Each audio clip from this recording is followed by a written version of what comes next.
মুজিব ভাই এসে গেছেন, তাকে আপনারা স্লোগান দিয়ে অভিবাদন দেন। শেখ মুজিবের পথ ধরো, বাংলাদেশ স্বাধীন করো, বাঙালির অস্ত্র ধরো, বাংলাদেশ স্বাধীন করো, স্বাধীন করো, বাঙালি অস্ত্র ধরো।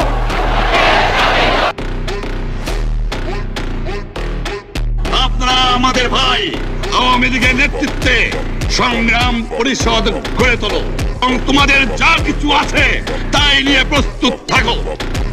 মনে রাখবা, রক্ত যখন দিয়েছি রক্ত আরো দেবো, এদেশের মানুষকে মুক্ত করে ছাড়বো ইনশাআল্লাহ। এবারে সংগ্রাম আমাদের মুক্তির সংগ্রাম, এবারে সংগ্রাম স্বাধীনতার সংগ্রাম।